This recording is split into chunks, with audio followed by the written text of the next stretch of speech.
Welcome to Biafran News. Good morning, good afternoon, good evening to you, depending on where you're watching us from. This is Biafran News, and here is your other Biafra. Thank you all for the support. So, my people, I bring you a message, and this message is from Nnamdi Kanu bosom friend, and he didn't mention his name, but I will allow you to watch this very video. I want to pass this message to Biafrans. We should take this message very serious. Mazen, the person they are holding in DSS dungeon, is very, very important to Biafrans, the whole of Africa and the whole world. So we should take this message serious. Nnamdi Kanu has been in DSS dungeon going to 2 years now. Those sabotaging his freedom are sabotaging it. Those betraying, those working for his freedom are betraying. So Biafrans should take this message very serious. It's from Nnamdi Kanu bosom friend, but he refused mentioning his name.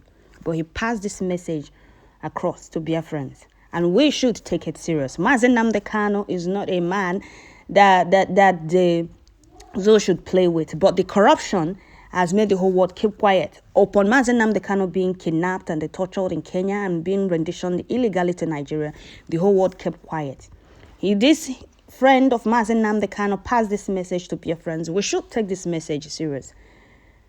Don't forget to share this video. Don't forget to like. It's very, very important. So watch this video, listen to it, share after watching or while watching. Thank you all. Still your one and only Ada Biafra. And here is my channel. Thank you. Biafrans. If you're a real Biafran person, please listen to this very message about Nnamdi Kanu. How I became his follower from 2009, 2010, 11 up to now. That I want to reveal some secrets that I know about him, some things that I know about him. Listen carefully. This one will benefit every one of you, both your family and friends as well. Like, this man is not an ordinary person, and the way I saw him at that time, the first time that I heard his voice on I think social media, on Facebook. Yeah, I heard his voice on Facebook. And I was saying, who is this man? This man is very bold. The way he speaks is very, very bold. One day I'm going to see him. So on his broadcast, some of the broadcasts, I keep hearing that he's going to different places to go and broadcast. That is where at that time I was in London then. So I said, one of these days I will find out and go to one of his broadcasts. I want to see him face to face. And there was a time he went to Ireland, and the island people welcomed him. Do you know the good thing about this? Anywhere he goes, he doesn't pay his ticket.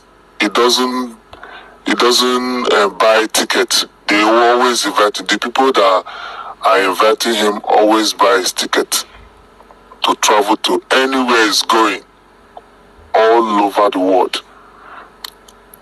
They always buy his ticket. So, and from there, I started saying, I said, this man is very important. You know, he looks like he's more important than all these presidents that is a American president or any other person, because anywhere he goes, before he reached here, there is a lot of people waiting for him. So let's proceed. And I started listening to him. The things started coming to my head. I said, this man, one day I will see him. We'll call him director at that time, because he's the director of Radio Biafra. So, and I said, one day I will see him. So there was a time they announced, because anywhere he's going to, they will announce it that he's coming to that place, and if you have time, you can go and use that opportunity to see him. So I went there. There was the one time he was broadcasting in a place called Peckham. If you know the place called Peckham in southeast in London. So I used to live in Luton. That is Luton. I used to live in Luton. So some of his broadcasts, there's one lady that normally go out. There's, I think, it's like a personal secretary also. Her name is Carol Monday. So if you have been following for a long time, you will know her. She's the white woman. Her name is Carol Monday. So there was a day they came to that place. They said they want to do some broadcast. So, and on that broadcast, there was a meeting. So after the broadcast, the meeting carries on. So I used the opportunity to join them, and that was my first time I saw him face to face. Even before I saw him face to face, I used to chat with him, on Facebook. So, and there was time I called him. No, I didn't call, just chat. So I said, director, I said, this job that you're doing is very, very, dangerous. So I was thinking he's a military man before, because he has mind to talk a lot of things that he doesn't care who he affect, or even though he will say, he doesn't feel sorry for himself. So I said, wow. So after that broadcast, when they want to do the broadcast, I went, and I went in there. I sat at the back. So, and he was preaching. He was saying the gospel. He was preaching and preaching. Me that is talking from here, I'm from Delta State, and I speak Okwane. I speak Yoruba. I understand Isoko. I understand Beni. I understand Yoruba. I understand some of Ijo languages. I understand Igbo, and I do speak some of them as well. That's in a funny way.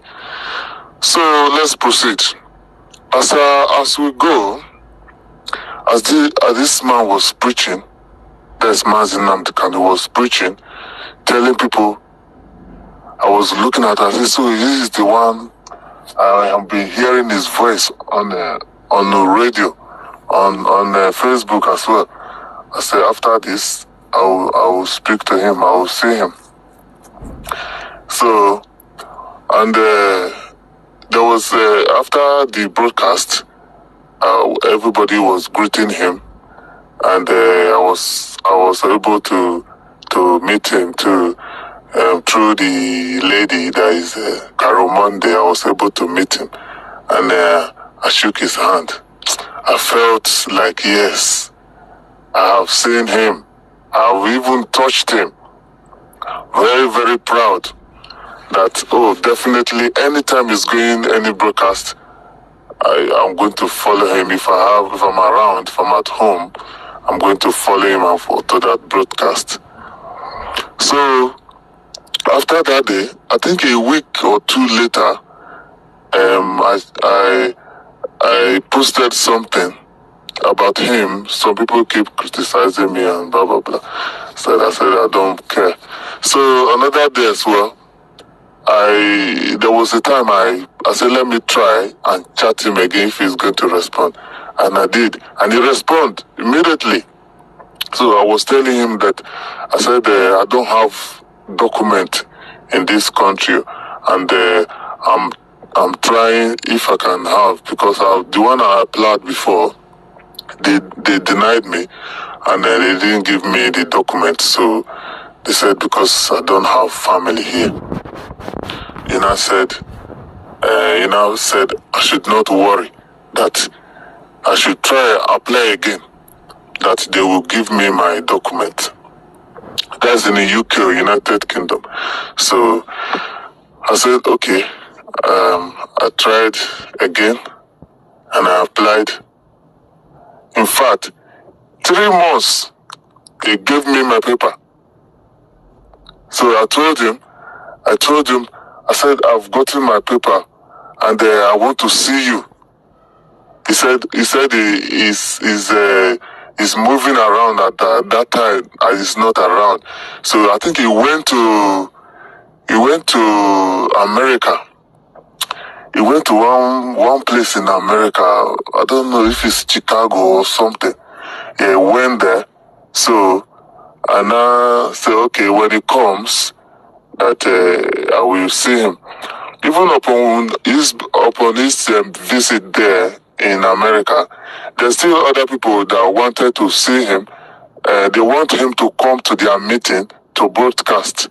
So that's how he moves around. He goes to Israel couple of times. That was the 2000. That's before 2015. So when he was arrested, or when he was kidnapped from Lagos, that time that he stopped in Lagos International Airport. That's Manitala Mohammed. So, yeah, he stopped there, and from there they traced him to where he lodged in the hotel before he can proceed his journey in the next morning. They just went to go and kidnap him, then they took him to Abuja. And that was when I said, oh, this is very, very bad. I felt serious pain.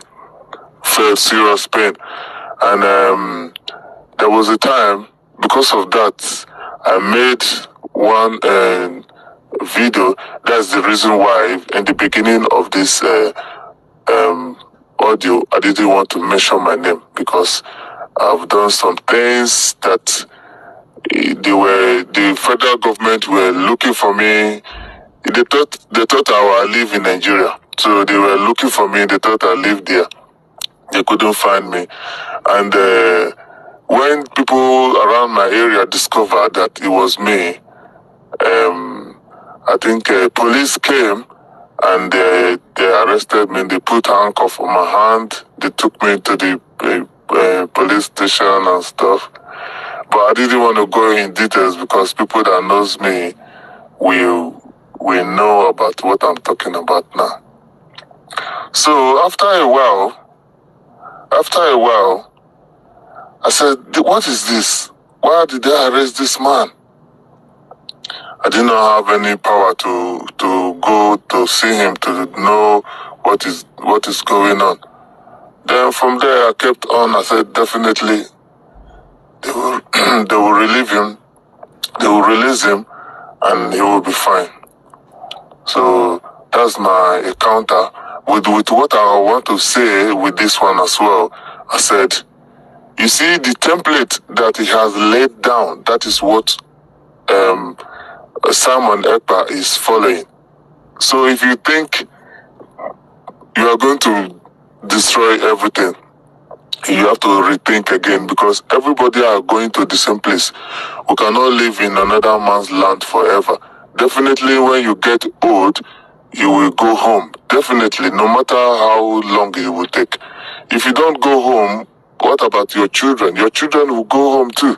So this is the best way and the best time for us to embrace the truth. Follow Simon Ekpa.